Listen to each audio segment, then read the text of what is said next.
There we go. Hello. I was muted out there in internet land. Hello, everyone. We are ready to get this train rolling, right? Even if you heard the theme music, it does have a little bit of boxcar-ish sound to it, right? Like you hopped on a boxcar. But yeah, we're going to get this. We think we're going to play the next few weeks and everything. Just pay attention to what we're doing. Follow, make sure to get the alerts on the tubes, and it'll tell you when we go live, those kinds of things, but other than that, I want to get in this gameplay because Michael, before we started, said this one's packed, so let's see what happens. It's all yours, dude. All right, so hello and welcome to Golden State Monsters, the epic Western saga of frontier madness and mayhem in the bloody heart of the California Gold Rush. I'll go ahead and do a quick recap. It's been a little while. Before that, let's go ahead and meet our players as we enter this third episode of the Sacramento arc, which I'm calamitous beyond reckoning. Of course, the name of it, easy to come to mind. This episode 3, and the finale of that arc is called Before Man Was, War Waited. I don't know if there's any Cormac McCarthy Blood Meridian heads out there, but hopefully they're getting the references here. So as we head into war, let's go ahead and meet our heroes. Please tell me who you are and who you're playing and what they're feeling as we kind of head into the final showdown with the man of sweet speech, starting with Nick. Hello there, I am Nick, and once again I'm playing Levi Kesberg, the Monstrous. I honestly, player doesn't even remember what happened in the previous session, so It's okay. So he's probably just sort of he did get a nice cane sword, so he's probably examining that and getting ready for things. I'm glad you remember the cane sword. It's like the players will forget all the details, but they'll never forget the loot. The weapons, yes. No, it's written down in my gear, so I'm like, okay. Nice. All right. Well, I'll do a quick recap. So no worries there. Nick, we are very grateful, very thankful to you for joining us as always. Also rounding up our cast, we have Kat. Hi, I'm Kat, and I'm playing Madame Dimanche. Was there a second question? I forget now. So like, what's your character's vibe? How are they feeling as we kind of go into the final showdown of the man of sweet speech? Madame Dimanche is currently feeling very little, as she is wont to do. She tends to not feel very much. She's nervous, I guess, paranoid, because the dark powers have stopped talking to her, so she doesn't love that. A lot of people in her situation would feel responsible for what's been happening since she kind of caused it. But on the other hand, she doesn't. She did what she was told to do. She's a good person. Wow. Or unperson. Unperson, yeah. Interesting philosophy there. But, it makes sense for someone... Used by many a warp criminal, but yeah. Yeah, true enough. But it makes sense for Madame Dimanche. And Kat, also, thank you so much for joining us. As always, very grateful to have you playing here. Thank you. So, what happened last time is that overall, you guys visited Sacramento, a city turned powder keg. A war brewing between the squatters, these sort of more rough and tumble settlers, and the speculators, the sort of wealthy merchants who had kind of swindled the city together, all under the control of Sam Brannon. You guys discovered that both sides are being manipulated by the man of sweet speech, an archfey, to use D&D terms. This kind of fey lord who just wants to, watch people fight and die for amusement and fun. He is he's very powerful. He's got a lot of weird fairy minions at his beck and call, and he was causing havoc all through Sacramento. It all culminated in this like big march of the squatters, which turned into a riot, a gunfight. Thankfully, you guys were able to stop it before more carnage happened. And then when Brandon was captured, you rescued him. In this rescue, you battled the man of sweet speech himself, and you stole his cane sword. So that's what the cane sword was doing, which had something unique inside. The blade is made of cold iron, which fairies are, of course, weak to, as we all know from our fun fairy mythology. You guys made it back in time to I'm blanking on his name here, to rescue Dooley, an ex-San Patricio and leader of the squatters. You saved him from getting executed. A truly heroic act. But you discovered that the man of sweet speech has moved on to a new victim, a new source of merriment, none other than General John C. Fremont, the great Pathfinder, a sort of explorer, soldier, kind of like kook, very violent, evil side to him for sure as well. And the man of sweet speech inspired him to go to war with the Awanichi tribe in Mariposa County, this part of California that includes an area called Yosemite. And that is where we're going to start our episode, with you guys on the trail of the man of sweet speech, on the trail of Fremont's army.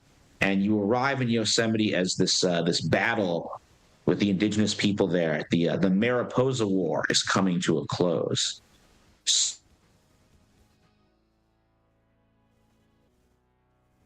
I think Michael froze up. And yeah, Very still. Riding a wagon. What minions? Was that the word? Familiars, maybe, is a better word, are accompanying you. What's the entourage like as you guys head into Yosemite? sorry, you froze up from, like in the middle of that speech. So. Oh no. Okay. What I'm saying is, what is the? Maybe I should switch to better Wi-Fi. I think I should have before we started. All right. Hopefully, I'll be okay. So if I go out again, I'll switch out. We'll see what happens. So what I'm saying is, what are you riding? What are you riding in? And then who is accompanying you as you guys head into Yosemite Valley?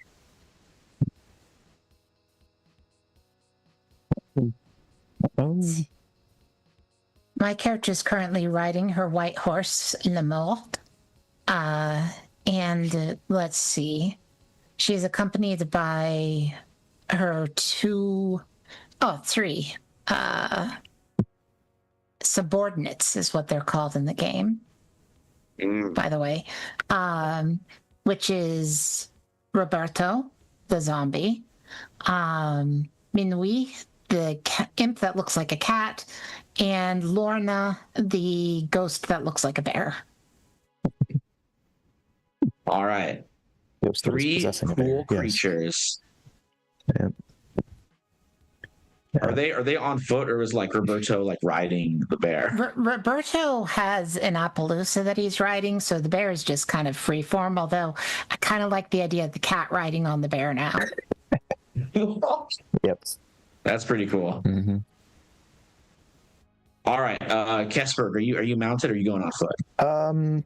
No, I've got this sort of, I believe I last described it as sort of like a, I mean, I'll describe it, but it's essentially Shadowmare from the Elder Scrolls series. So all black horse with glowing red eyes. That is so cool. Yeah. All right, so now that you guys are mounted and provisioned, you enter Yosemite Valley, and like right away, this is a place that is magnificent. You can see, you're in the sort of the valley itself. You can see this beautiful kind of meadow area, these like forests, these sort of groves of trees all over the place. And then all around are like the sheer walls that surround Yosemite Valley. You can see like, El Capitan, this humongous rectangular sort of stone rearing up into the clear sky. You see like Half Dome looming over. There's a bunch of like waterfalls seemingly everywhere you look. There's like some amazing looking set of waterfall crashing down to the rocks. You can see the trail of Fremont's army going into this place. Not real signs of the Man of Sweet Speech. So are you like following the trail? What's or like taking a break? Following the army's trail, I mean, finding some other way to look for the Man of Sweet Speech. What's sort of what's the game plan here to find him? My character would like to tune in on him in an attempt to find him, where she uses the powers of her spirits to figure out where somebody is. Nice. Yeah, you can attune your mind to a monster or minion. You roll plus weird, and on a 10 plus I hold 3, on a 17 I hold 1, on a 6 or lower nothing happens. And I have rolled, let's see, a 4 and a 5 on the, or not a 4 and a 5, a 6 and a 5 on the dice. So it's already at 11. I get to add 3 to that, so 14. So 14? So I have some questions. All right. Yeah, I'm looking at the list right now. So you get 3 questions. Yeah, let's hear them. Yeah. So obviously the first is, where is this creature right now? Good question. All right, so you tune in. I'm sure I've asked this before, but what does this like look like? Are you kind of like seeing through its eyes? Or you kind of get like a god's eye view of like Yosemite Valley? Yeah, she's basically sort of double inhabiting the man of, what's his name? Man of Sweet Speech. The Man of Sweet Speech. Yeah. So it's almost like in Being John Malkovich, where she's inside of his head, but he's still conscious and doing whatever it is that he's doing and not aware of her presence. Ooh, cool. Okay, so you see he's on like top of a crazy looking curved mountain, a dome, a half dome, if you will, overlooking the valley. But all around him, it seems there's like sort of a carnival, like a set of like circus or a festival is going on. So there's all these like colorful tents and pavilions set up on like this kind of like sheer expanse of rock dotted with a few hardy trees. And it looks like there's lots of other sort of fairies, spirits, powerful supernatural beings just kind of like chilling out at the party, getting drinks, talking, relaxing. You see there's like little goblin like servants running around with like trays of drinks. So it looks like he's kind of throwing a party on top of Half Dome. Looks like he's having a party on top of the Half Dome. Interesting. She says with her eyes are completely rolled up. She's like like she can't see or hear what she is. She can't hear the words that she is currently saying to Levi. She just has to hope that he hears her. And her eyes are just rolled up into her head and glowing slightly. Let's see. I was going to ask what he's planning to do right now, but he's having a party. How could I attract his attention? Ooh. It's a good question. Now she is kind of fumbling through the files of his mind. Yeah. You think by like, I mean, his mental state is pretty much like focused on making this party like cool and, hobnobbing with the hobgoblins and the other creatures that are at the party. So messing that up somehow, crashing the party would definitely get his attention. Got it. It seems like he's not too interested in like what happened in Yosemite because like it seems like it already happened. This is sort of like the post game, the after party. Okay. And in the existential side of things, who does he regard as his biggest threat? Ooh, interesting. You see that you guys do rate sort of highly on there, but there's definitely some of the other figures who are invited who are like scarier than you. Okay. Which one is the scariest to him, since it's the biggest threat? Ooh, that's a good question. All right. There is a woman, not mortal, at this party. Very like dark hair, very simple, like black dress, kind of standing apart a little bit. Who he seems to be like the most worried about. It seems to be like he's invited a few supernatural heavy hitters here, but she seems like the most powerful one. Right. He's scared of, well, what looks like a lady, probably not human. She returns to her own senses. This is what I have. So if we crash the party, it will get his attention. I mean, obviously, but still.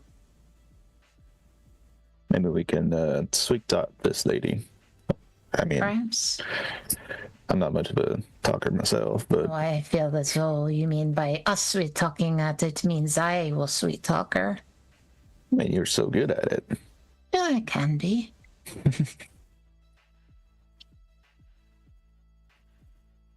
All right, so you guys starting off towards Half Gnome. Sounds like it.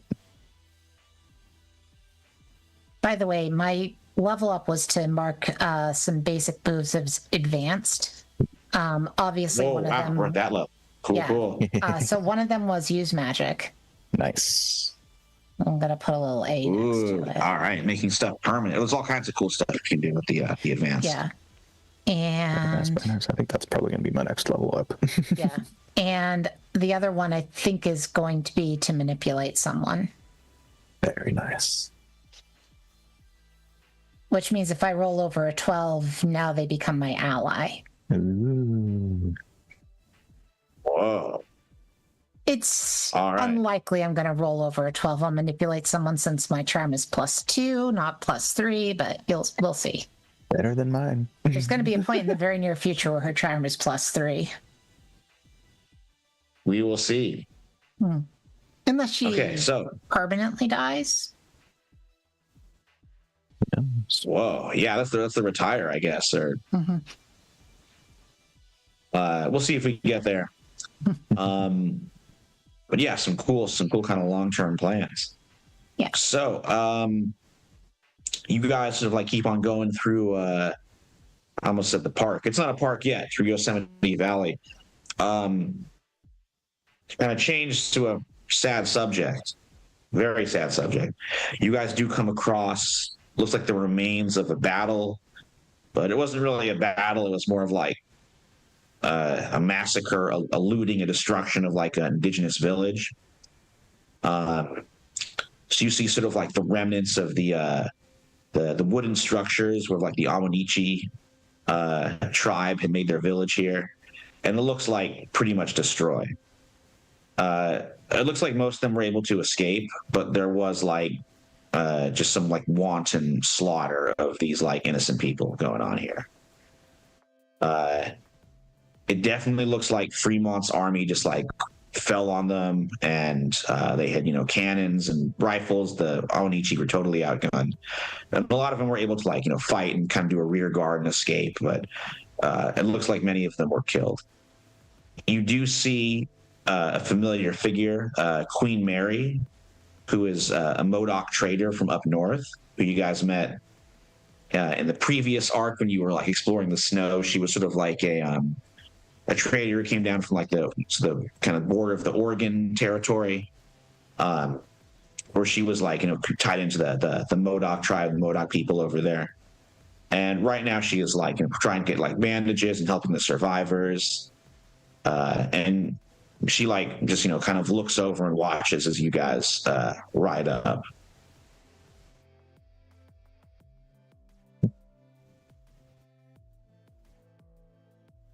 Salut. I would say she just kind of like stares at you.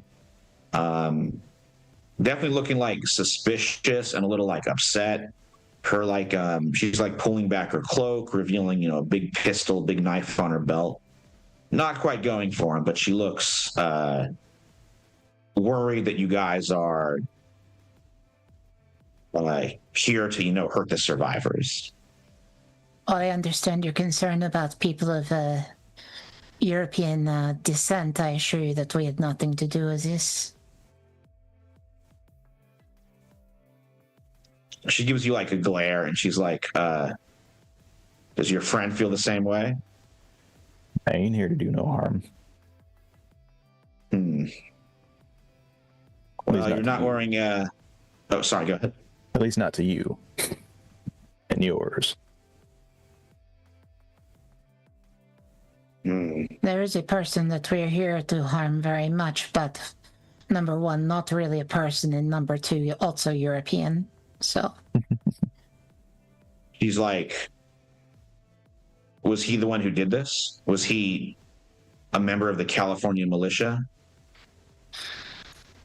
No, but he has his hooks in them a little bit. Manipulating them. She thinks about it and she's like, something tells me he didn't have to manipulate too hard. Probably not. No, this is a peculiar notion of manifest destiny. I cannot say that my countrymen are any better about it, but the English had a certain zeal even after they've become a rebel colony.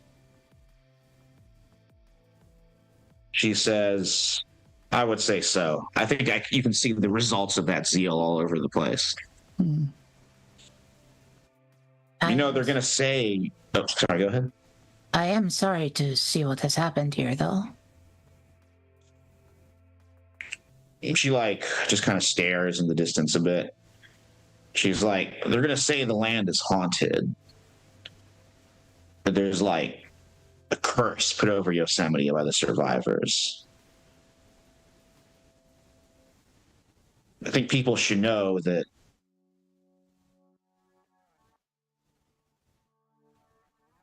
the ones who believe in manifest destiny in their heart, who brought all the pain and violence here, they're the ones who caused it. They brought the curse.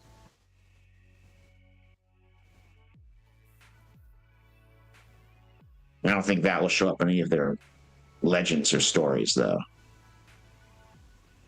History is usually written by those who are the winners, so to speak. That's true. And what happens here, it will just be... She says, what happens here, it will just be spun as some battle, or more likely, it will just be forgotten completely. Because nobody wants to remember.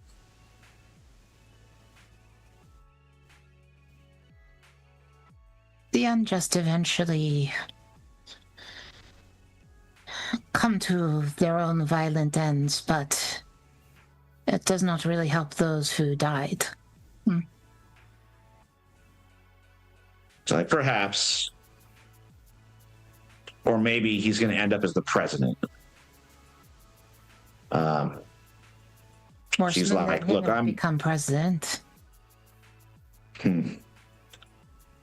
Very true. Well, we'll see how far Fremont's ambitions carry him. I'm going to do what I can to help the survivors, and then I'm going back north. I think I'm about through with California. You say you can stop the man who caused this manipulator? That's the hope. We are going to try our best. We are 5 and they are many. All right. Well, try your best. I'm hoping you succeed. Merci. And then she goes back to work. All right, so are you guys making your way on the kind of long and difficult trail to Half Dome? Mm-hmm. It shouldn't be a problem for the bear, but are the horses struggling a bit?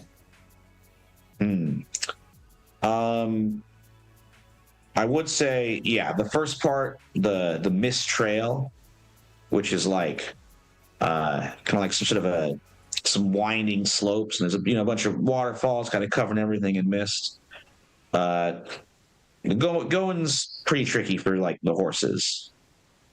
But I imagine they could manage it if you guys are like. But some rolls might happen that might make them not manage it. We'll see how well you guys do. Because if it gets to a point where we really need to be hiking, she's going to get off her horse, and it'll just be her, the cat, the bear, and her manservant. Yeah. And obviously, right. Levi. Nice. Ooh. Okay. So I would say you make it about pretty decent way going up the mist trail. It's again, it's slow going, it's tricky going. Lots of mist everywhere, very like slick steps. Horses are struggling, but they manage. You do come to what seems like kind of a formidable obstacle. There is like a very sort of narrow like bridge crossing this area like under Nevada Falls, this kind of misty waterfall raining down. So you see this like makeshift bridge, looks made of like kind of a log shoved across the river there, or the creek, with some very like steep sheer drops of the waterfall below. And you do see like at the end of this bridge is a troll. This like gorilla-sized, very like ursine, kind of like shaggy looking creature. Like kind of a spiky alligator looking mouth and some like big curling horns. He's just like sort of sitting there, like, kind of like snoozing and like watching the bridge.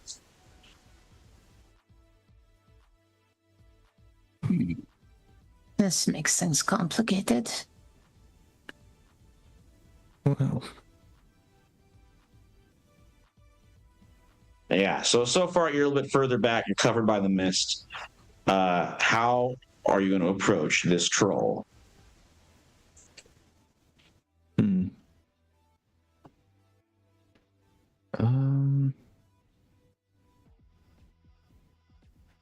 Could try and would doing like a read a bad situation be of any help, or? Yeah, you could always try. Give it a shot. I will never say no to reading bad situations. I don't think an investigative mystery is going to help, to be honest, which is the thing my character does more than bad situations. Yeah. That one's act. Oh, same number. 5, 6, 7, 8. It is a 9, so I get 1. Right.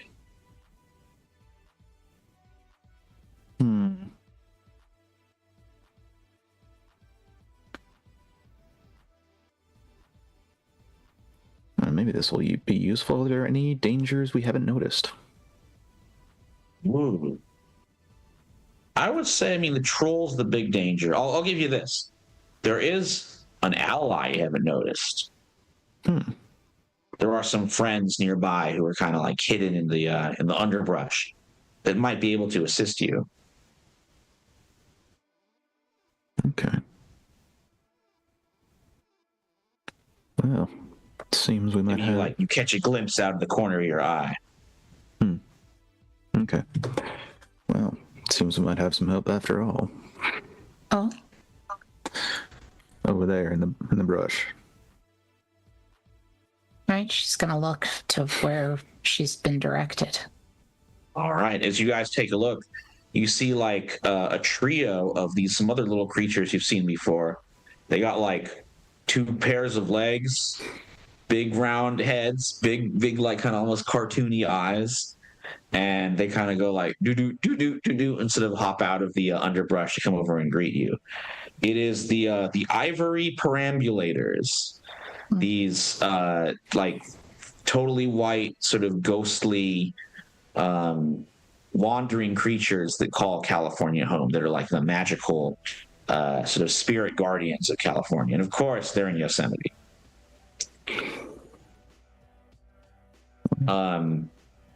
So they like sort of assemble in front of you. They're able to like psychically communicate. You see they're very happy to see you because they remember how you helped protect Mount Shasta. They're unaware that Madame Demanche actually cursed Mount Shasta. But they remember you guys keeping Ercult, the evil like cold spirit, from infecting Mount Shasta. So they're happy to see you. And they also like show you images of this party going on Half Dome. And they point to the troll, and they sort of show like the man of sweet speech has kind of like tasked the troll to like act as a bouncer. So he's checking off all these creatures, seeing if they're on the list or not, and then letting them pass or not. So maybe there's a way to fool him, or just like freak him out, or just like take him out, and then you can get past. Well, I mean,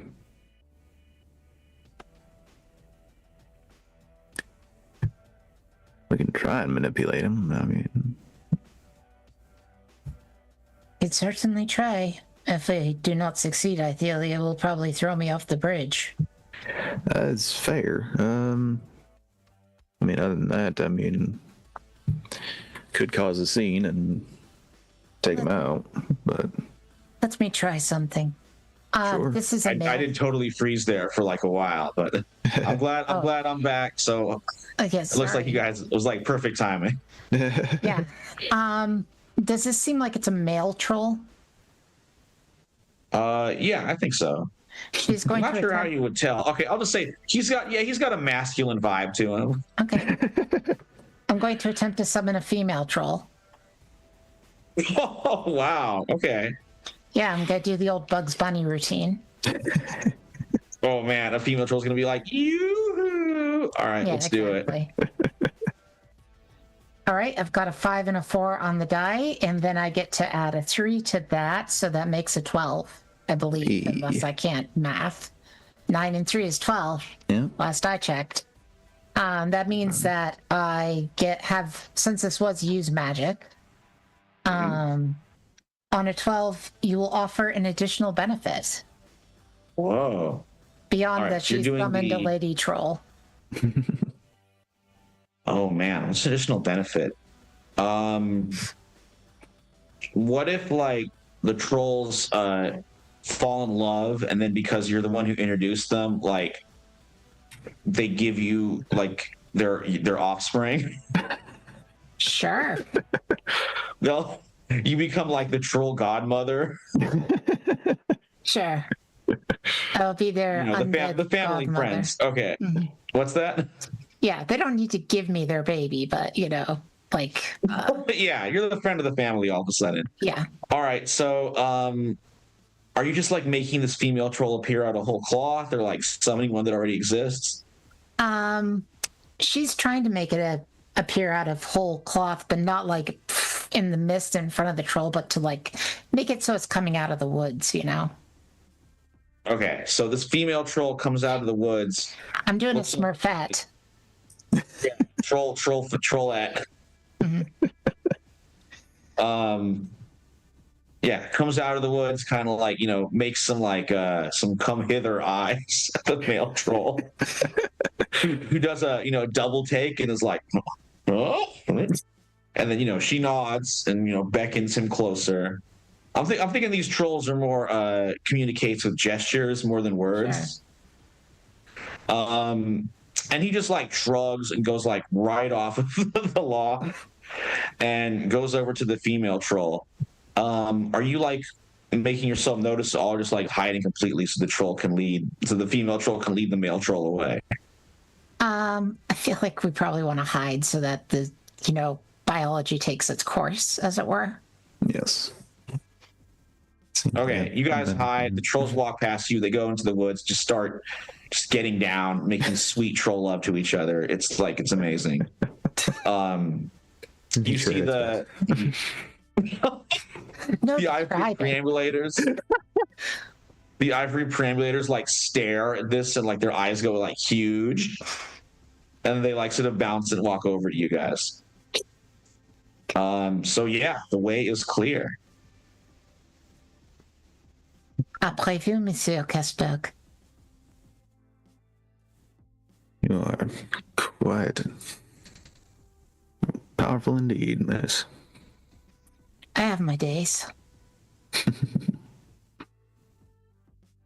All right. You guys resume heading up past Nevada Falls, and you start nearing the top of Half Dome. So most of the tree cover's gone. It's getting to be like the evening right now, so this like beautiful field of stars is up above, and you see this kind of like weird assortment of tents and pavilions stretching out over the stone. You're still a little bit away, but as you were heading up, you see another familiar figure who was approaching. I think at this point you got to like ditch the horses; just a little too steep for them. Yeah. So you have to like tie them to some trees or hobble them, and then you can head up on foot. But yeah, on the way, like as you're kind of reaching the very steep trail leading to the party, you see another familiar figure, the Comte de Saint Germain, this immortal occultist who actually knew Madame de Manche when she was alive, and sort of helped you guys get up to Mount Shasta when you were fighting Ercole. He is this very like lean, sort of like fancy looking gentleman, lots of like black velvet, big top hat, big sideburns. Even though he's somehow at the top of this trail, he's not sweating or ruffled at all. Looks like he's just stepped off the Victorian age catwalk. Big cane too, of course. He looks over as you guys approach and gives you like the arched eyebrow nod, and is like, Monsieur Kestberg, Madame de Manche. Fancy seeing you here. Likewise. Yes. Are you here for the party? Or are you just coming from it? I am approaching the party. I chose to arrive fashionably late.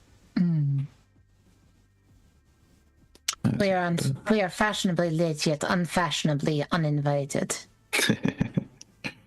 Oh, interesting. Well, that does present a challenge. You may be most unwanted when you arrive.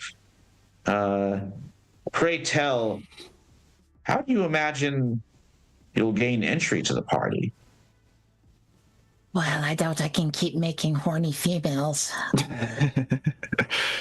He's like, maybe I don't want to know. How do you think we got past the bouncer? Oh. That is most interesting.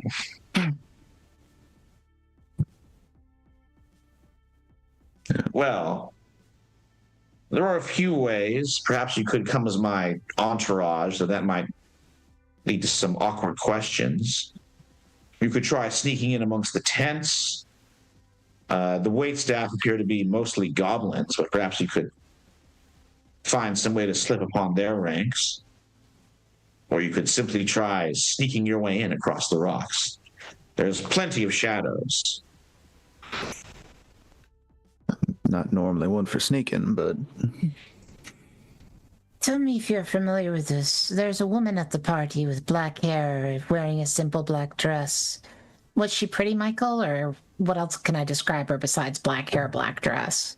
Ooh, she was like decently pretty, but the kind of sort of like fades into the background, not striking. Perhaps like striking in her indistinctness. Strikingly indistinct. You did notice something else, that she had a necklace resembling a serpent around her neck. But she did have a necklace resembling the serpent? He's like, This ring a bell. Quite familiar. That is Lilith. Lilith, as in the original wife of Adam, Lilith? That is correct. The mother of demons. The man of sweet speech is quite scared of this woman, but understandably so if this is the Lilith. Quite. Lilith is, above all, formidable. Good to know.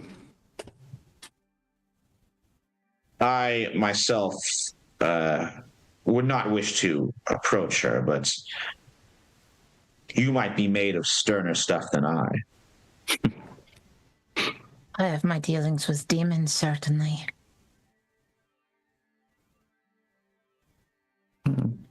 Maybe dealing with her or not dealing with her in physical sense, but in carousing with her might get the man of sweet speech to cock an eye towards us. Perhaps. As it would. You do see, like, kind of looking out over the party, like the man of sweet speech has not made his appearance just yet. He seems to be like out of the way somewhere, but he's not amongst the party goers. You do spot Lilith, who's like kind of hanging out towards the rear of the banquet. Right. Well, the man of sweet speech isn't here yet. You think he's like at the party, but he might be like in the tent or like in some, kind of like other dimensional sort of part. I think at this point, Comte, the best solution might be for us to be your entourage. I do not see the person that would recognize us immediately. Saint Germain says it could be arranged, but it's not without risk for me. So this is going to require a roll, but I think he is willing to do it if you roll high enough. Right. Let's try to manipulate someone. All right. All right. So I've got a 5 and a 2, or sorry, a 5 and a 1 on the die, and then I get to add 2, so that brings it up to an 8. So obviously not the rousing success I would like, but it does mean they'll do it, but only if I do something for them right now to show that I mean it. Ooh, okay. Yeah. And if I ask too much, they'll tell me what, if anything, it would take for them to do it. But I'm guessing there's some gesture they're going to need from me immediately, too. Since they suggested the entourage thing in the first place, they're not. Yeah, he's not, like I say, he's not averse to it. But yeah, he's got to, you got to cut a deal with him. You want a guarantee from me? Fine. I'll give you 5 years of servitude. He's like, oh, nothing so grand. I'd like the answer to a simple question. All right.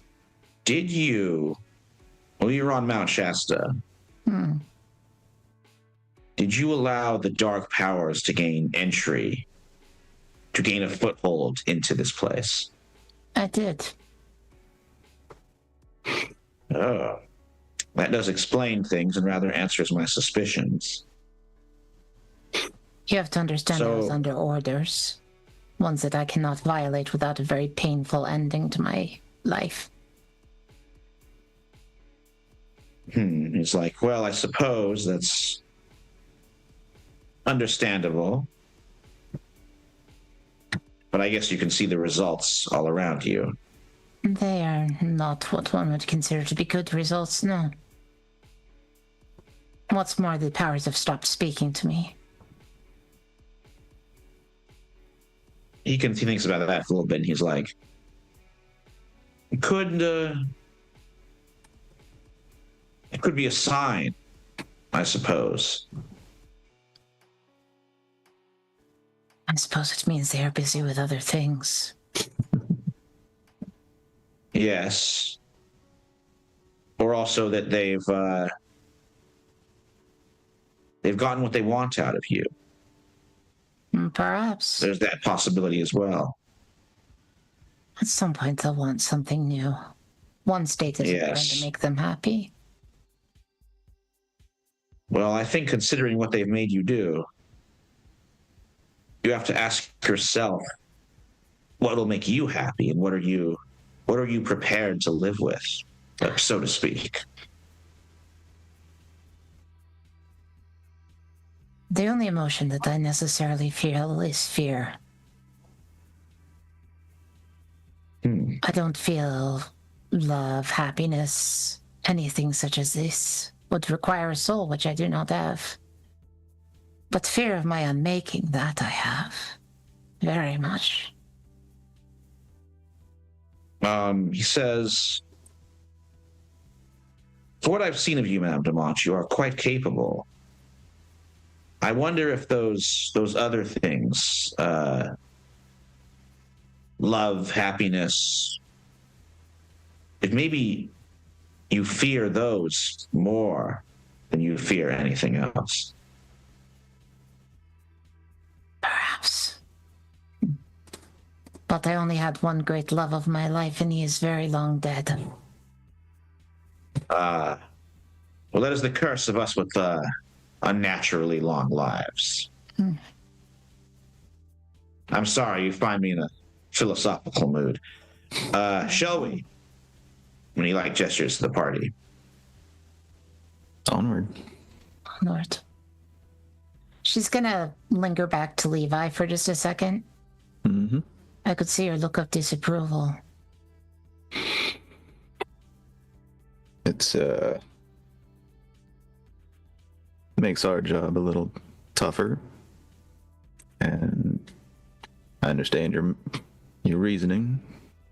It's not what I would have done, but I am more of a one to push back. Let's put it that way. I used to be. Then I got my head cut off. Sometimes hard lessons.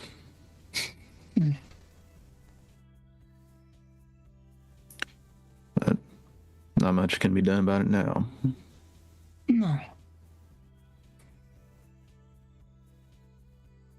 All right, so this kind of new revelation settling in, you guys reach the party. There's another kind of red cap bouncer at the entrance, and Saint Germain just flashes invitation, which is of course a playing card that kind of glitters a little bit. And the red cap says yeah, get going. You guys head into the party. So you see there's all these fun booths and tables laid out with all these crazy fairy libations, weird party foods.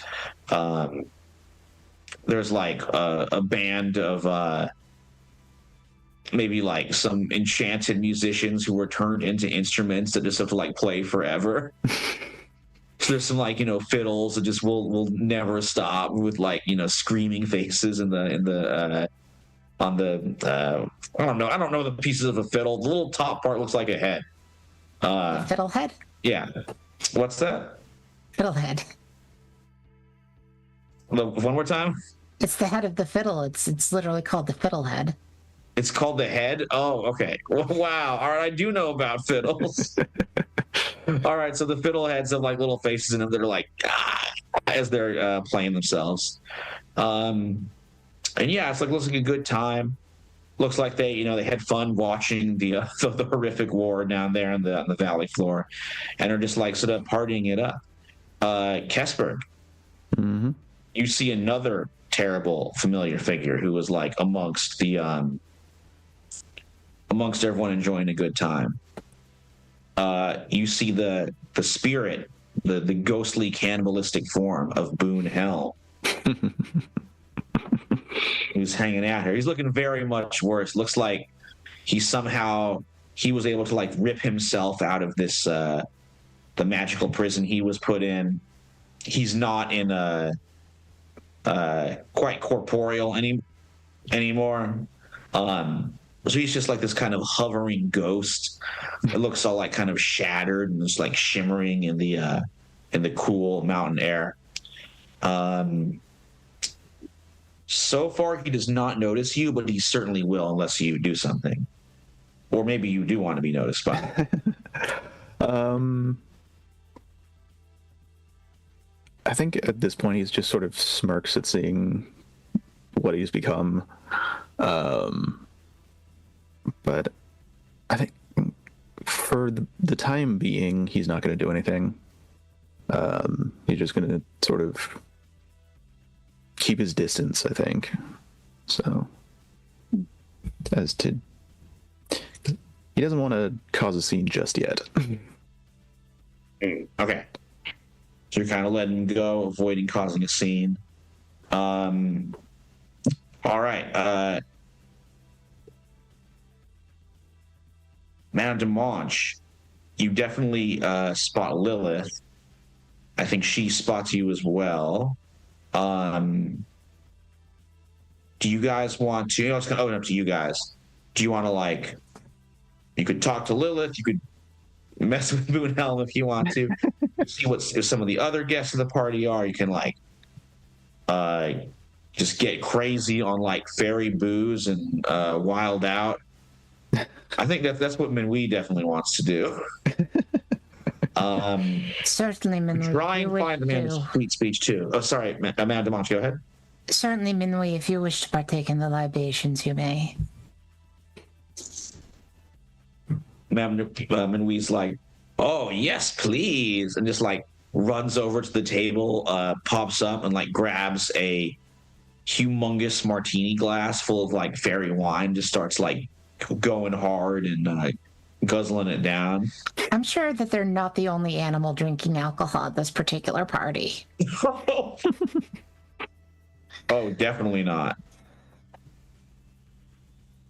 I think he is the one. He is the only one of the three of us that can eat. So, in terms of our so might as well. The bear's undead, she's undead, the manservant's undead. None of us eat anything. So. Oh, dang. But she is going to approach Lilith. Ooh, all right. Lilith, like, turns around, looks at you. You get a better look at her up close. She has very like fine features. There's like no blemishes, no pimples or scars or other marks on her face. So it does have kind of it all looks normal at first glance. When you get up close, there's definitely like some uncanny weirdness to her. And the dress, it looks like it's like timeless. It's something that would fit in like ancient times, medieval era. It's somehow, even though the fashion is unique to it, and all those eras have unique fashions, it seems like it wouldn't be out of place no matter what era she was in. So she gives you like a long look as you walk over to her. She's like, oh yeah, go ahead. She speaks in French. I'm aware of who you are. I'm not certain if you are aware of who I am. I'm not of that much importance, but I do wonder if perhaps I've been your servant this whole time. Perhaps not. Perhaps we. Lilith says, if you were my servant, I think I would have treated you much better than the Dark Powers treated you. I have heard of your story, Madame Demanche.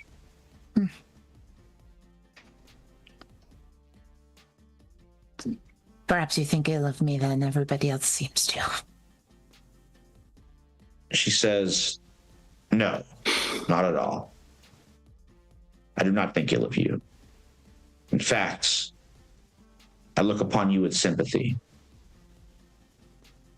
For I myself have been put in impossible situations many times. Well, I'm certain you've both inspired the wrath of God, as it were. She says, that we have. God and other powers. I will tell you, the host of this party, he is very nervous about you. As well he should be. I Tell you, the consider host of this him party- a bore.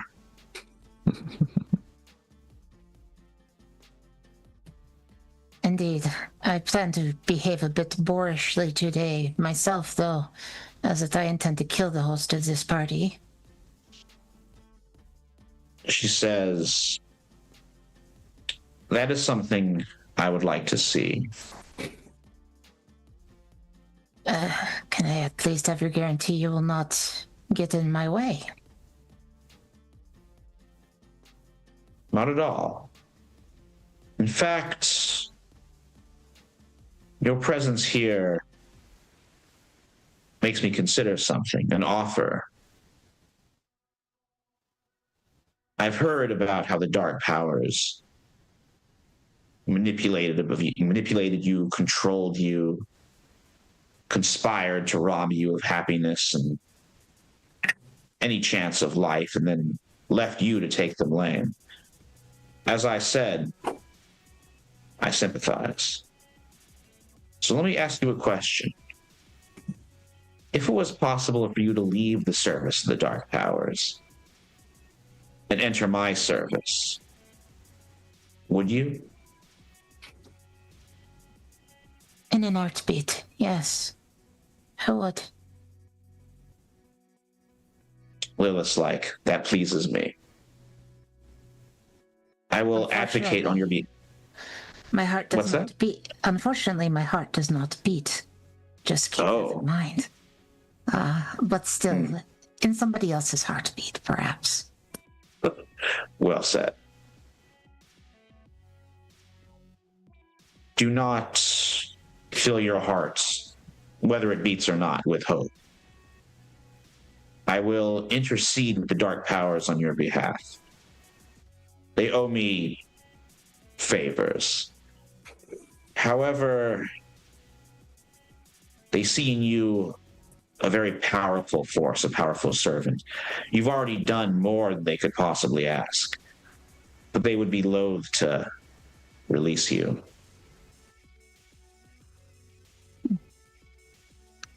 I think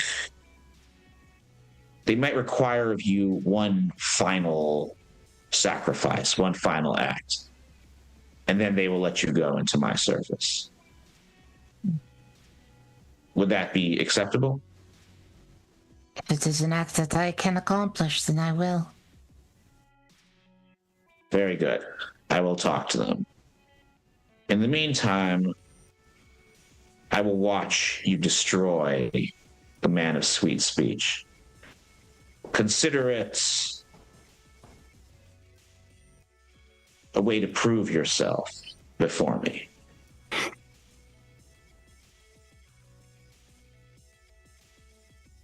Very well. She looks at Levi.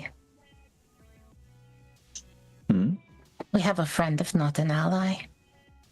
Well, that's always a boon. Speaking of a boon, I think I might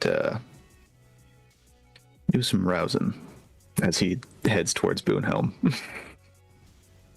Whoa. If you believe your sword can kill a ghost, by all means. I don't know about the sword, but I can at least rile him up a bit. Oh, man, amazing. I love it. Okay. So, yeah, you're walking straight over to, you just, oh, so, yeah, Levi, go ahead. What are you doing? Sure. Levi will not, I don't know exactly what Helm is doing at the moment, but Levi is not hiding anything. He's just sort of striding over in his direction and just sort of at first seeing like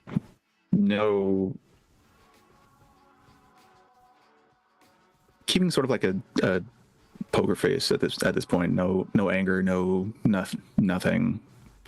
If anything, he's got a look of satisfaction on his face as he's striding towards him.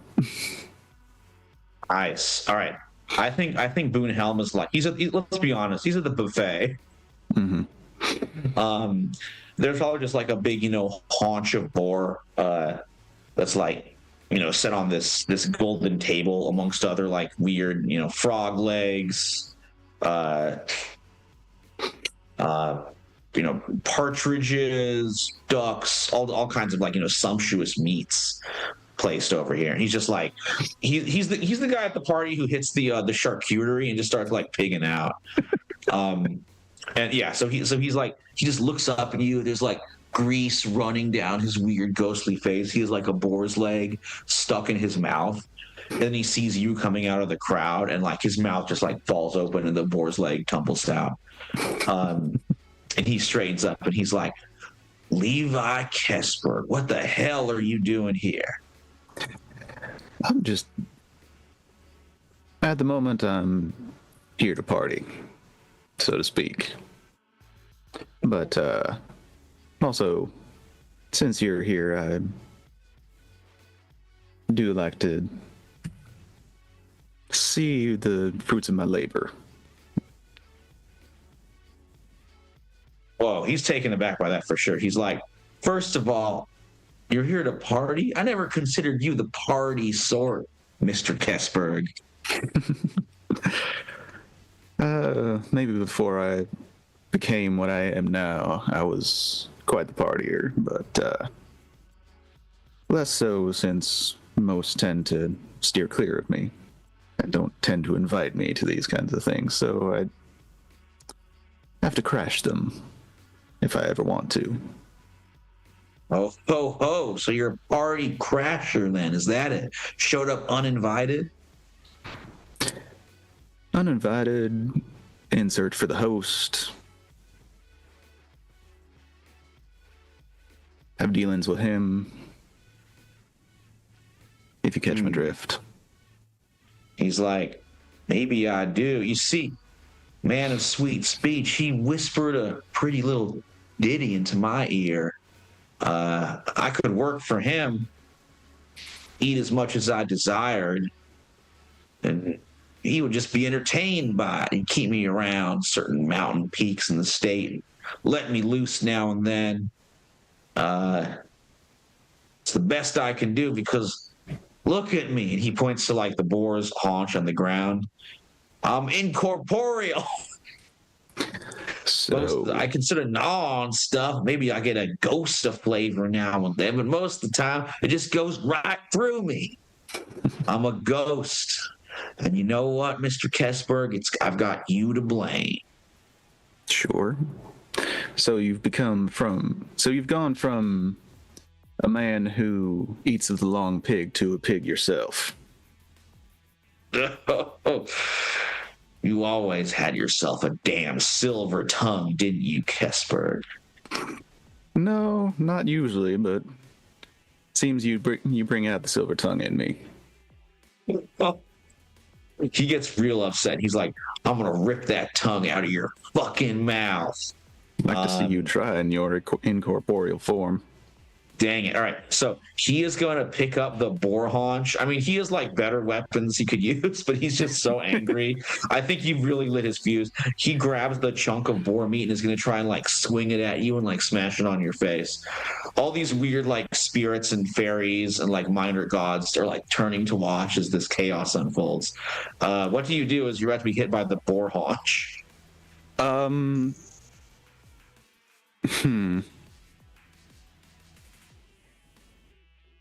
Would I know that whether like cold iron could harm a spirit or? Ooh, it's a good question. I mean, I think from previous dealings, magic of different kinds can hurt him. Mm-hmm.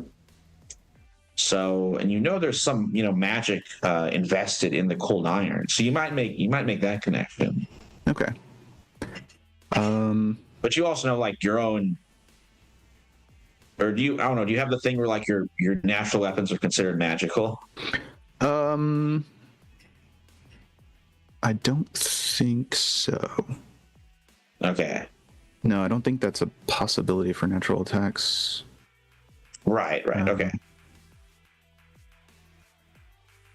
Yeah, I would need to have like either the base of magical force or life drain or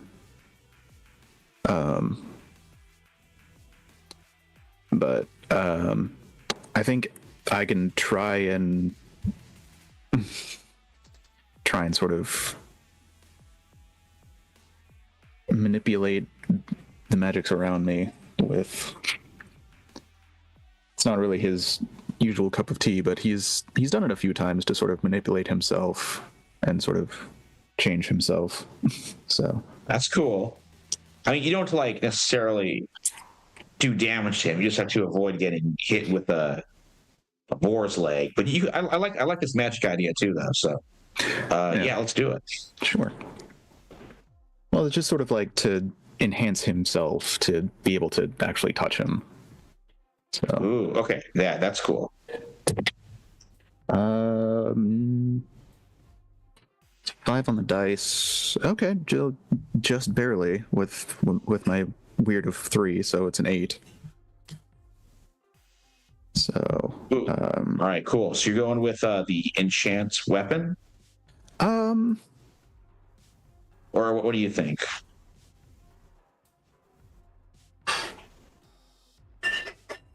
yeah, I think for right now, he's not actually going to draw the sword just yet, but he's just going to sort of take the cane and use it in its cane form, sort of sheathed form, and sort of enchant that, because I'm sure the sheath itself isn't quite have magical properties. So Okay, yeah, that makes sense. yeah, like All right, yeah, you go ahead. You like hold up this very ornate like walking stick. You just enchant it. Magic like glows along the side of it. And yeah, then what do you do?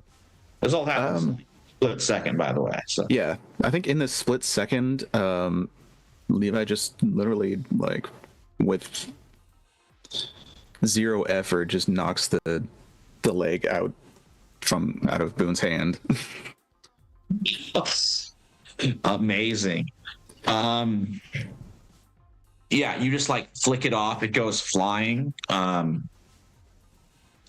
It just like bounces off of the stone and then like falls off of Half Dome and like plummets down to the valley below. You get to be the first tourists littering and ruining Yosemite. No, I don't think it was your fault necessarily though. So Boonhelm like kind of ghostily like sways back, taking a pause. You look over and you see like all these other magical creatures and fairy types are looking at you, with some like confusion. The red cap who is serving as kind of the like sort of bouncer, major domo, party planner, sort of what's the word, scampers over in front of you, and he's like, all right, what are you doing? You're starting brawls at the party. The boss ain't gonna like that. Well, speaking of your boss, I would like to talk to him about his new employer. He seems to be one to cause fights when there's not a need. Boonhelm is like, there was definitely a need. All right, Kesberg, you got to manipulate someone on the red cap here. Certainly try. Have to roll real good. Yeah. Nope. He's a 2. I'm sorry, 3. 3. Okay, well, mark experience. I'm glad we're filling that up for you at least. So what do you? Or let's see, or maybe you might have said it already, but what do you say to the red cap that like kind of messes things up for you? I mean, I think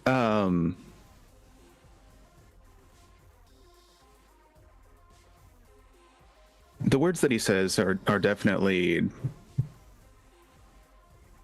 they're coming from a man who doesn't know exactly how to manipulate someone, so the red cap can definitely tell that he's lying and that he actually is trying to start a fight. Oh yeah, that makes total sense.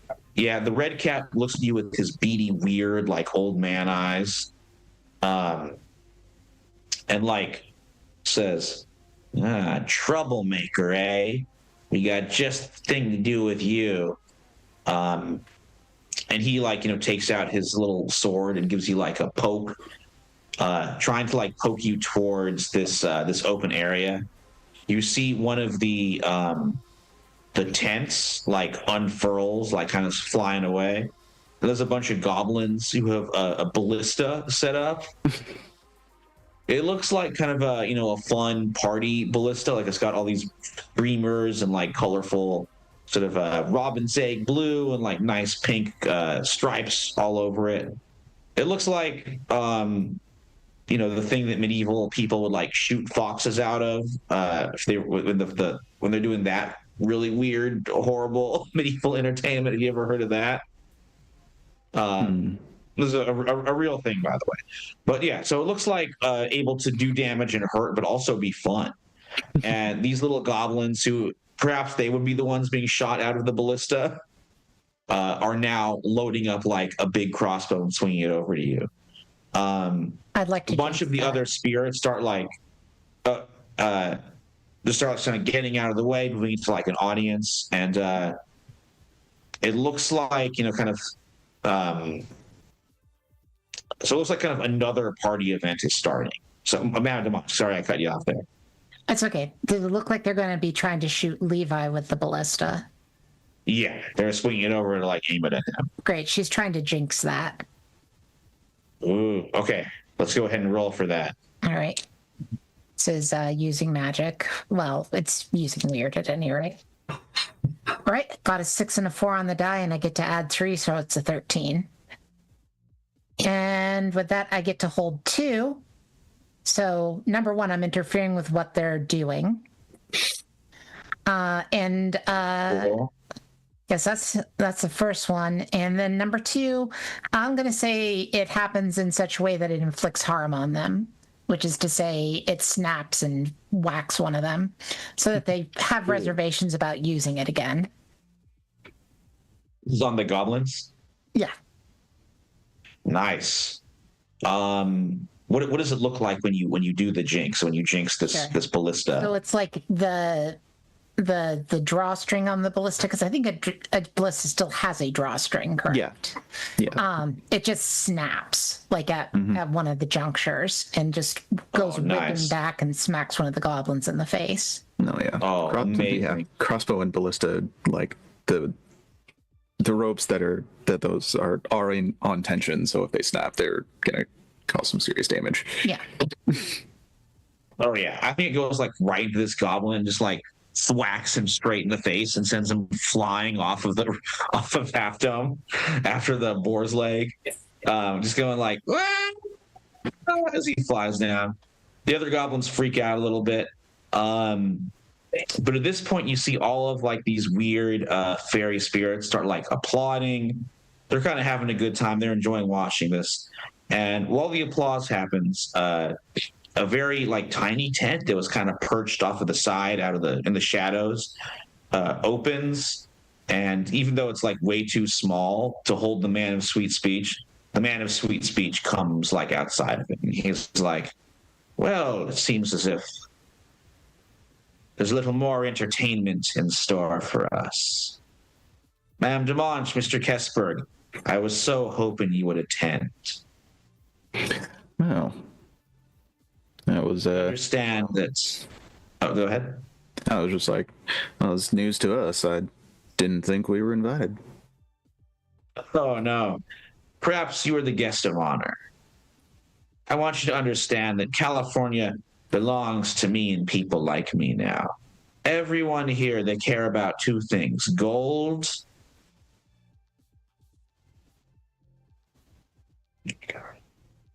Yeah, they care about making gold and having fun. And that's pretty much what I care about too. So that's the future of this state, and that's the future of me. And I think we'll start with you. He claps his hands, and you see, leaving some of the other tents, a bunch of like ferocious wolf spirits start like bursting out. They look sort of like humanoid, but they're kind of like those in anthropomorphic werewolves, like the werewolf in man mode. Big, like, bulky, furry bodies, snarling wolf faces, lots of claws. These are like wolvers of Shetland Island mythology. So you got some of those guys charging out. The goblins are working over to reload the ballista. And you see more of these, like, Yeah. you see more of these red caps, like, moving in to attack here. All right. Madame Demanche, let's check back with you. What are you doing? She points at the wolvers and says to the bear, "Lorna, this is your job." Nice. Oh man, what should we? This should be a roll because we got to have bear versus wolf, and we must settle it with dice. Yeah, but it shouldn't be based off of my tough, because my tough is pathetic, but the bear's tough would be really good. The bear's tough would be good. I'll tell you what. Let's do act under pressure to kind of like consider, because it's like your magic that's animating the bear. Actor under pressure isn't much better, but okay. Yep, there's my first bad roll of the night. My servants are just supposed to do what I tell them to do, though. That isn't the rules, but that's fine.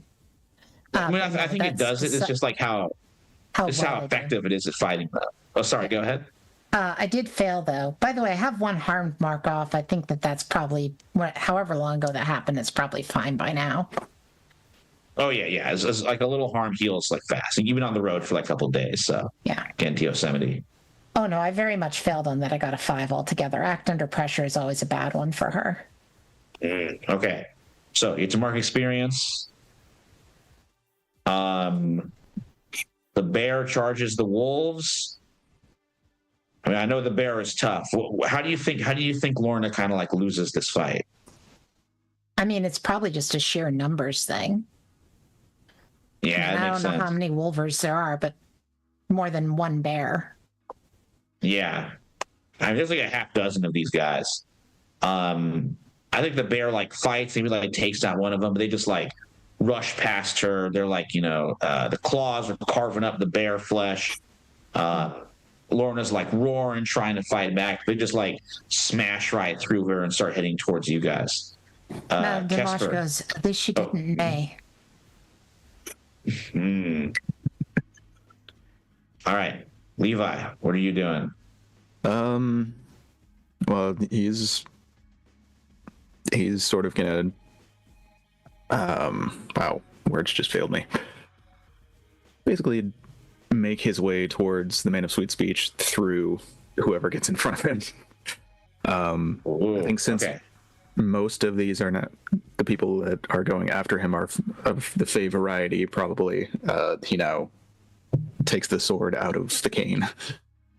Nice.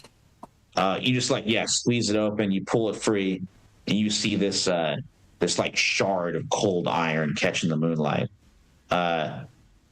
The creature that's in front of you, though, is Boonhelm. He's the one who's like getting the most in your way. He's like, this is my time to get even with Levi.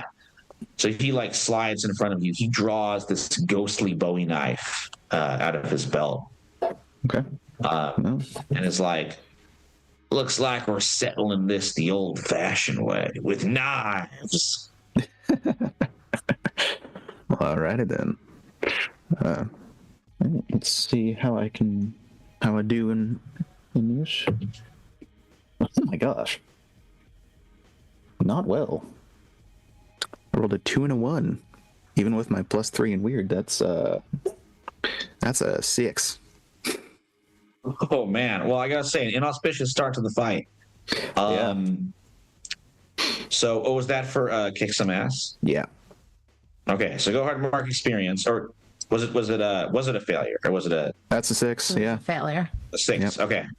So mark experience. Mm-hmm. Yeah, I'm gonna say you're gonna take 2 harm. Okay. As you're like slashed with this ghostly knife. Yeah. So I think with his attack, with Levi's attack sort of like whiffing and him sort of getting this gash, he's like, hurt more than I thought it would. And I think like kind of the bad situation you're put in is that he ghostily puffs around you, slams you down onto the edge of Half Dome, and you are like now in danger of falling off this cliff. Like you see the sheer cliff below you. Okay. All right, Madame Demanche, the Wolvers are charging towards you. Lorna's like fighting a rear guard trying to hold them off, but they're rushing you. What do you do? Okay. She is going to try to position herself in such a way that if they try to pounce on her, if she can get out of the way, they will plunge off of the side of the mountain themselves. Oh, that's so smart. Okay. And she's going to do that by supernaturally increasing her speed using magic. Because you can do one thing that is beyond human limitation. So it's almost like a flash kind of move, if that makes sense. Yeah. Super cool. Yeah. So she's giving herself super speed. So if you're okay with me rolling weird, that's what I'm going to roll because it's use magic. Yeah. Using magic for the super speed. Yeah. All right. Now I've got a 5 and a 6 on the dice. When I don't need them to roll super high, they roll super high. When I need them to roll super high, they're like 5. So that's 11 on the dice and 3 more. So that's 14 altogether. So number 1, it works without an issue. And number 2, added benefit, please. Oh, man. What's a good added benefit for super speed? I mean, it'll use an example. They don't like giving examples. I don't want to give you permanent super speed. That would be too much. No, that's kind of broken. That I don't. We're not. Madame Demanche is now the Flash. No. I think. Let me see. I mean, I already gave you like a troll family. It's under your control in some ways. Yeah. So I don't want to give you like a pet wolver as well. No. I don't think that's a situation that one of them could result in her as a pet if she's done that. Right yeah, now. Definitely not. Fall off the cliff, you know. So. Yes. I think they all tumble off the cliff. And I think the bonus is that you have like a very clear shot at the man of sweet speech. Like he was not prepared for them all to just go off the cliff. Yeah. This was like, he had this game kind of planned out, and you just like, threw him a curveball. So you see like a clear way to hit him. Okay. All right. She will attempt to do that on the next round because it's. Yeah, let's check back on Levi, and then we'll come back to you. Okay, so Levi, you and Boonhelm are like on the edge of this cliff, wrestling, fighting each other. What do you do? I guess I'm sort of taking a page from the madam. I'm going to try and essentially leverage the cane side, which I enchanted on Boone, and try and like flip him off of me over the cliff. Whoa, I love it. Okay, so some more kick some ass? Yes. All right, let's do it. Let's see if these dice are going to be nice to me. You always want the dice that are nice. Okay, that's better. So 9 on the dice to make a total of 12. Extremely good. Yes. All right. With the 12, yeah, let's go ahead. So you do damage. Damage does damage to you. What are you picking for your bonus? Oh, sorry. That's it. I don't have it advanced yet. Well, I'll force them where I want them over the cliff.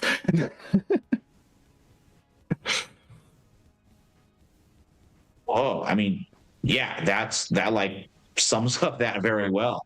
Yeah, you like smash the club, or you describe it. How do you like use the club to get him off of this cliff?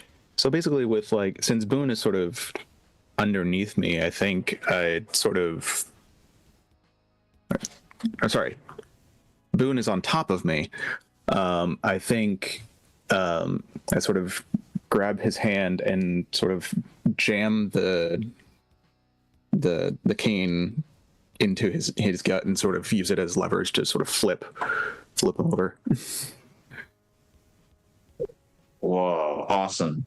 Yeah, with that like kind of pivot maneuver, you send him like over you. He kind of like floats over like some weird banner or flag, just like shimmering, and then like sails down the cliff and like flies away into nothingness, like screeching all the while.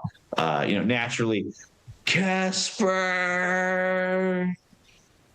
His voice getting fainter and fainter as he vanishes. Yeah, he's gone. You sit up and you see Madame Demanche now has like a straight line of sight to the Man of Sweet Speech. Amazing. Madame Demanche, what do you do? So first she sort of ducked to the side for the Wolvers so quickly that she blurred, and now she is launching herself straight at the Man of Sweet Speech, and she's going to attempt to do the big whammy on him, which is kick some ass with weird. So we'll cool. See how Okay. It goes. All right, big whammy. All right, I've got 2 4s. So that's an 8 so far. And then I get to add 3 to that, so it's an 11. Didn't get the super success, but I did get, well, it doesn't matter because it's kick some ass. I have an advanced kick some ass anyway, so 11. So That is cool. I don't kick ass very often, so let me try to So you're doing some damage, and he's doing a little damage. He's doing damage to you. No. But you get to pick, unless you Does pick he? the. Does he do damage to me on a 10 plus? You trade I damage. think you still it trade. says. Yeah.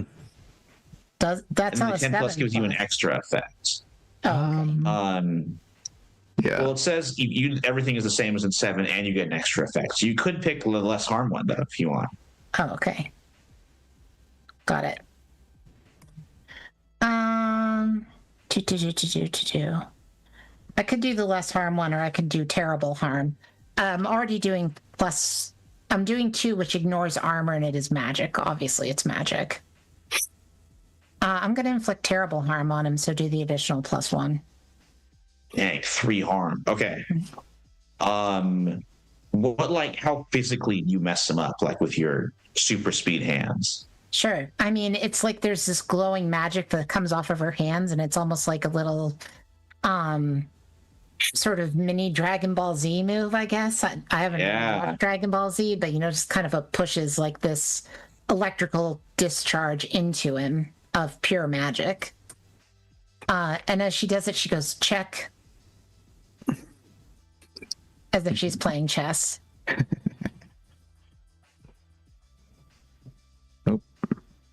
Oh, Michael's frozen. He froze. No. Okay. Well.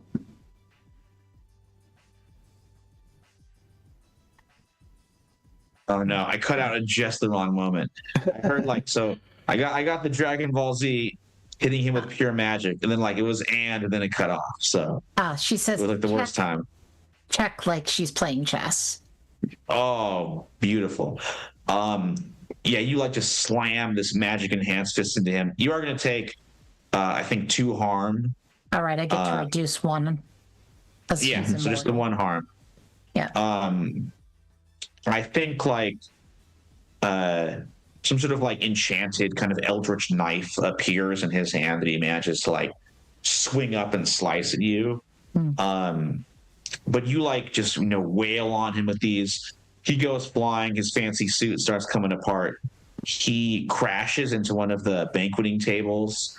A bunch of weird like fairy lords, like this green man looking guy, this like Lord of the Harvest type dude, are like whoa, and like step back as you like smash your way through and send food and chunks of wood flying.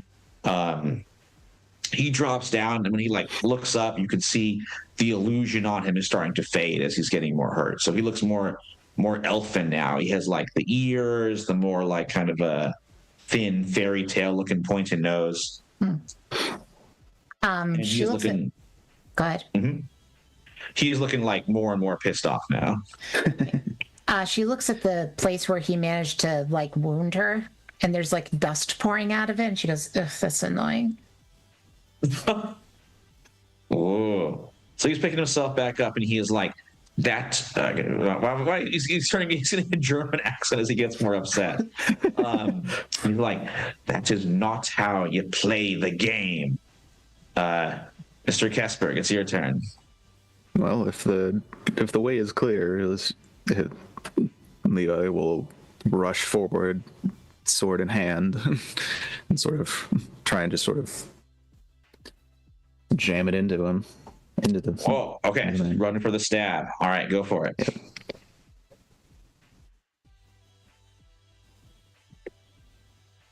Okay. It's another 9 on dice for 12. 12. Holy cow. All right. Which one are you picking from the 10 plus list? Yeah. So I think I will do the terrible harm. So I think since this is the sword, I think most swords are 2 harm, so it would be 3 harm. Yeah, I mean, this is weakness too. Where do you stab him? How do you like impale him with it? I think he sort of, I think Levi just sort of like grabs him by the scruff and sort of pins him down back onto the table and just sort of jams the blade into and sort of like from the gut up the rib cage, sort of. Oh my god. Yeah, you just like ram it through him. He like gasps. A huge blast of like greenish gore and blood pours out of his mouth. Looks like he's really hurt, but like you got to kind of finish the job and like stab it home to finish him off. But he's in a really bad shape. He's just sort of like gasping and writhing all around you. You are going to take, I'm going to say 2 more harm. Okay. As as his dagger like works at you as he's like hacking you, trying to get free. Yeah. And then Levi, you see one more problem behind you. Mm-hmm. The goblins have finished fixing the ballista. Okay. And they have swiveled it around and are aiming it at you and at the man of sweet speech. Okay. He like sees it like if the arrow hit you, it would go through him and it would go through you and hit him. Mm-hmm. And he's like starting to shake his head, but the goblins don't care. They're like loading up and going to fire. Madame Demanche, what do you do? She waves her hand at the ballista and she's jinxing it so that it only hits the man of sweet speech. Oh my god, okay. So let's go ahead and roll for that. That's what I'm thinking at any rate. We'll see if that happens. I love it. Let's see. I rolled two threes. I get to add 3, so that's a 9, which means I get to hold 1. So it says inflict 1 harm on the target due to an accident. Would you consider that 1 harm as going towards the man of sweet speech? Yeah, I think so. Because that's who is shooting. So yeah, the goblins like they aim it over. They're like, fire, and then the ballista arrow bolt, I don't know, shoots out. The angle is right, so like Levi's kind of able to get away at the last moment. And it just like slams through the man of sweet speech through his like upper chest and like impales him to the table. He collapses down and is looking like totally weak, and is starting to sort of like dissolve a little bit. You see like his skin is turning green and then like rotting from the inside out as this iron is getting deeper and deeper inside of him. See, this is the thing, sir. You have played this stupid game, now you win the stupid prize. So cool. All right. He looks over and just like stares at you, Kesberg, with his eyes going like huge. What do you do? if you're going to have a cane that it's also a sword, you might not want to make it out of something that's going to harm you in the end. As he sort of jams it further into him. Oh my God! All right, go ahead and roll kick some ass just for kicks. Yeah. I think the man of sweet speech. He's taken a lot, so I think this is the last blow. If you can land this one on him.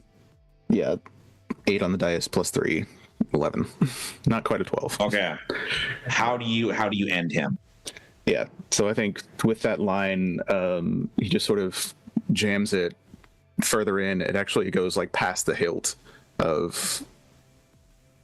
So like the only thing that you can see from the entry point is like the pommel of the cane itself. Whoa. Yeah, and he just like dissolves. This like rot goes through his green skin. It just like rots away in front of you. Bits of him start drifting away in the wind.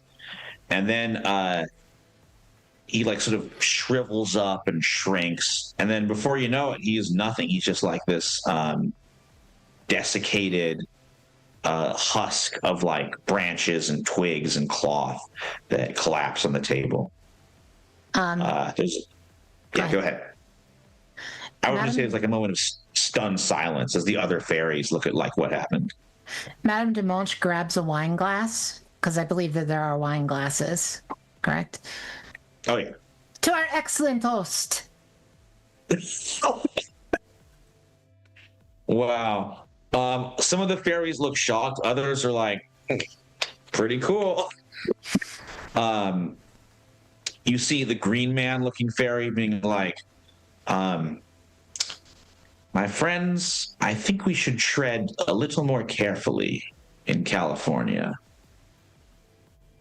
The man of sweet speech, he liked to play games with mortals. I guess he never realized they would be playing games with him. He like kind of bows to you, and he's like, I think we shall take our leave. Look, I'll keep this as a reminder as he sort of pulls the sword out of him and puts it back in, or sort of cleans it off and puts it back, making it into a cane. I'll keep this on hand just in case. Dang. All right, so the fairies kind of like sort of a weird shimmering portal to fairy world, to the other world, appears at the edge of the cliff, and all these fae creatures head through into like the shimmering mist and disappear. The goblins, like, they shot their boss with a ballista, so they're kind of sad. But on the other hand, they're free, so they're like pretty happy about that. So they're doing a little cheer as they head inside. They leave naturally, they're bad tourists. They leave a lot of mess sort of sprayed out across Half Dome. The night crawlers, the ivory perambulators start like coming out and waddling over and doing their best to clean up. So most of the guests are gone except for the Comte de Saint Germain and then Lilith. So I think Saint Germain approaches you guys first, and he's like, well, never a dull moment, eh? So it seems. Well, pardon me, I'm mildly injured, and she's going to heal her wound, which is use magic, which I need to roll for. But yeah, that's a 10 altogether, so heal 1 harm. I'm actually going to try and do an unquenchable vitality myself to heal a bit of harm as well.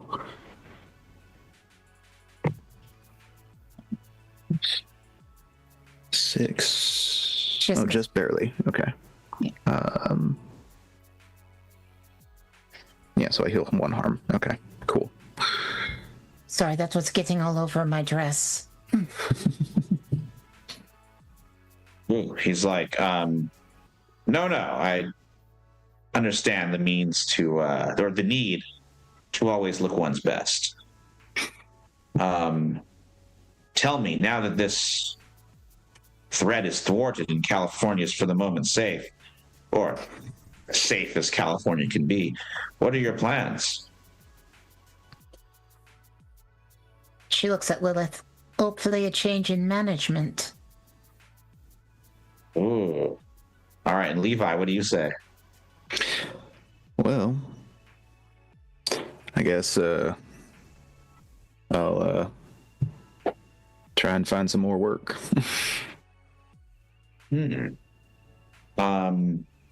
He's like, oh, fair enough.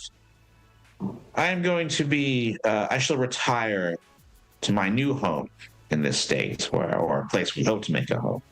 The city of San Francisco. I'll keep your faces in my heart in case I have need of your services. I guess. Well, thank you for getting us into the party, monsieur. I'm sorry, Comte. You are most welcome. It was an entertaining party. And he heads away. All right. The last guest to approach you, or the last person there, the person being the wrong term, is Lilith. So she heads over to you, Madame Demange. And she gives you kind of like a low nod and looks at you with her piercing, very black eyes and says, man of sweet speech, he got what was coming to him. It pleased me to see it. It pleased me to help. It is nice to do good things every once in a while. It is. I am the mother of demons, yet I too find it good to do good things, even if one must use evil to do them. Madame Demange, I shall intercede on your behalf for the dark powers. I will get the best deal I can. They may ask for one more thing, and then you may join my service. Understood. And thank you. She gives you a respectful nod, and then she just disappears. There's no drama, no smoke or flashing or turning into a flock of ravens or whatever. She's just gone. And yeah, you guys are alone on Half Dome in the middle of the night. Oh, except for the ivory perambulators who are celebrating and are kind of bouncing around and doing fun little dances around you guys. No, that was something. That it was. So. Oh yeah, and then go ahead. I got one more final thing to end it though. Oh, I was going to say she was going to go over to Lorna and make sure the bear's okay. Yeah. You walk over. Lorna looks pretty chewed up, but she's a zombie bear. She's been through worse. Yeah. So she's picking herself back up. And then the last thing you guys see before you start heading down is the totally drunk Manui, who was waltzing, on two cat legs down Half Dome, just completely wasted. Being great party. Where'd everybody go? It was just getting started. So there's one more scene we do as you guys make your way down. Difficult hike, and especially at night. But so around dawn, you reach the valley and you start heading out. And then as you're kind of resting on the side of the road, you guys do see, hear the drums and the fifes of a military procession, and you see the California militia who has finished the Mariposa War, marching out with General Fremont at their head. And he's just he's a bunch of reporters who he brought along to chronicle his glorious conquest, riding with him, and he's just narrating tales of his heroism and being yes, this amazing place of nature, true, unvarnished, unspoiled, unknown to human hands, this pearl of Mother Earth, which we of California shall forever keep close and love. was discovered by me as I fought so vigorously against the foe to make way for my mines in the Mariposa claim. And soon I shall gloriously advance to the highest office in the land. Yes, President Fremont will soon be ruling from the White House as they like start marching past you as you guys head away, or as they head out of Yosemite. Is he on foot or is he on horse? Oh, he's on horse naturally, always, and like posing big time. She'd like to as if he's going to be like turned to a statue at any moment. Gotcha. She'd like to jinx the saddle so that he falls off. Amazing. Okay. Please roll. Let's see if we can do this. She has a quick little gesture like that. Let's see what happens. Well, I didn't get a major success, but I did get a success. So a 3 and a 2 on the dice is a 5, but then I get to add 3, so that makes it an 8. Which means I get to hold 1, which is I'm interfering with what he's trying to do, which is, look cool and be the big man. Oh my God, my internet crapped out again, exact wrong moment. So the last I heard was you're going to jinx him and you do the gesture. So what happens? Okay, so I managed to roll a 3 and a 2 on the dice for a 5. Then I got to add 3 to make it an 8, which means I get to hold 1. The one that I held was interfere with what a monster, minion, or bystander is trying to do, which is to say he was trying to look cool, and him falling off of his horse decidedly does not look cool. Awesome. Amazing. Yeah, he just like beefs it on the back of this horse and just falls right off and eats shit. Everyone laughs at him. It's great. And check your history books. There's no President Fremont. Yeah, he's truly one of the he's a California kook. And horrible war criminal and like butcher of innocent people. So he's a bad person. But yeah, he like his presidential ambitions are hilariously confounded in the upcoming elections, for sure. So after that, you guys head over to Yosemite and make it back to Sacramento, celebrate with Potato Sack Jack. Things have calmed down relatively in Sacramento. It seems like the squatters' riot, with the squatters' riot, the worst of the chaos is over. And I'll just ask you guys, like, what do you do, sort of like as you're after this adventure, and before the next one begins? Maybe Mr. Kesberg, we'll start with you. I think at this point, I think he's just trying to keep a low profile. But once again, there's no escaping the hunger, so he will have to find someone. So he tries to at least find someone who won't be missed. Whoa! All right. So you're just like hunting in the wilderness for outlaws and so on who you can devour. Mm-hmm. Sort of a bounty hunter of human flesh. Yeah. Ooh, all right. What about Madame DeManche? Sure. Well, she tries to set up in a large bedroom in a new bordello. It has to be large because the bear needs to fit in. Okay. Yeah, it's pretty easy to find, good, or to start a good Sacramento whorehouse. Right. It's a booming industry. So she always feels safer when she's in a bordello because there's a lot of people there. They're friends. Like if something bad happens, there's meat shields everywhere. Anyway, and she sets up doing occult readings and occasionally the horizontal work if that's required of her, waiting for contact from either Lilith or the Dark Powers.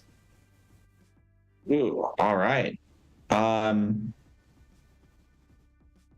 So it takes a little while, but then pretty soon you don't get one from the Dark Power, or you do actually. I'm saying, Madame DeManche, you do get one from the Dark Powers. Again, it's very like everything with the Dark Powers. It's very like kind of indistinct. it's more of a feeling than an overall message. But they're telling you that like there is something going on in San Francisco, and they want to be in on it. So you were urged to go to San Francisco. And around this time, Mr. Kesberg and Madame Demange, you both receive a letter from Saint Germain saying that like there are some strange goings on, some strange phenomena in old Frisco town. And they want you to head over to the city by the bay to figure out what's going on. Very well. No rest for the wicked. All right. So with that in mind, you guys head on over to the very raucous, very crazy, and very violent city of San Francisco, the ultimate frontier town, which will be the setting for our next arc entitled Vigilante Days. Our first episode being naturally the Barbary Coast. A lot of cool San Francisco things to do with some truly unique characters that could not exist anywhere or anytime else. I'm looking forward to getting into that. But now we've reached the end of the adventure. Let's go ahead and do those finishing moves. Or not, sorry, end of session moves. Or end of session questions. All right, so let me ask these questions here. Did we conclude the current mystery? Yes. So it seems, yes. All right, very cool. Did we save someone from certain death? Someone besides ourselves? Not really. No. Yeah, no, this was more of a like just killing the monster than saving anybody. Did we learn something new and important about the world? I think so.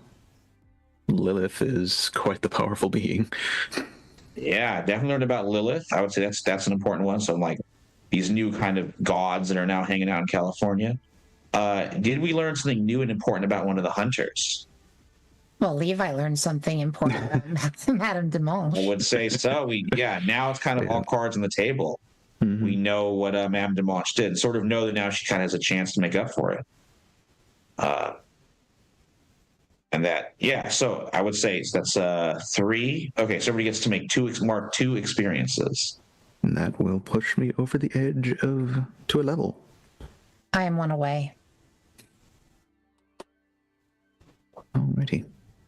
Man. With that, I'm going to advance 2 moves. Jesus, kick some ass gonna be one of them? Yup. What? Who would have guessed that? I know. I think the other one. Yeah, it's tough. That is a tough one. I'm gonna say you'd act. No, I think I am. You use magic. You do Kind of, but manipulate not- people. Yeah, kind of. Yeah, but Not- usually uses magic Usually- to kick some ass. Yeah, Fair enough. Yeah. I'm more kick ass, and I mean, I do tend to try and read bad situations, although Oh yeah. with my current You do protect people too, though, as well. yeah. Both you and the character are protecting unharmed from danger. Well, protect someone is always what's tough, so. Yes. So, and I can try and raise that a little bit more. I mean, my tough is currently at a +1, which is not the worst. So,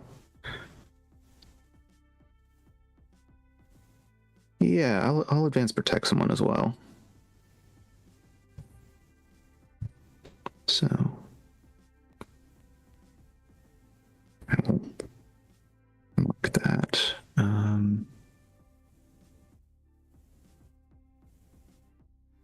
So I only had 1 failure today, and that was an act under pressure, which I know I'm going to fail because I have not succeeded on an act under pressure as of yet. Man, ever? Not in this game. Wow. All right. Well, we got 6 episodes left. Let's see if we can get some good acting under pressure there. We will see.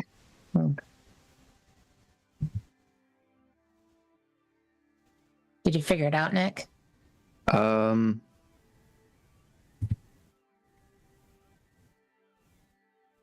Yeah, I think it was.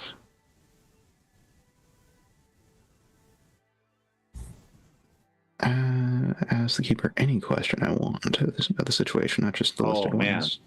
That is powerful. That is powerful. But that I know for a fact that I'm gonna end up in choice paralysis. Because of how I am. There is the trickiness with that. Yeah. So I think I will. I think since Act Under Pressure is so tied to the monstrous, whenever I have to sort of resist my drive, or yeah. So I think I will do Act Under Pressure. Yeah, Act Under Pressure. Okay.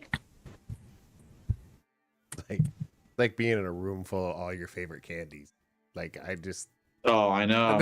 He's like, you what? can't choose. Act Under Pressure is a good one, though. It's a good choice. Yeah. Look, my character's only good at 2 things, which is charming people and using magic. You know, anything else she tends to fall flat on her face with. So. Mm-hmm. So it was easy for me to be like, sometimes that's all you need. Yeah, so it was easy for me that's like, oh, use magic and manipulate. That's what you do. Yeah. Well, it's one of those, like, most of what Levi does is kick ass. Yeah. So it's just like, what else does he do? Fair enough. Kick a lot of ass. Right? Yeah. Oh. Well, thanks, guys. Thanks for playing. Thanks for putting this in the world. We're if you're curious, make sure to, there's a link in our YouTube, if you're watching us on YouTube, for what this is. It's the Monster of the Week by Evil Hat. So make sure and check that out. We will be back, I think, in a couple weeks to continue on to the next arc. We have a couple more arcs to go.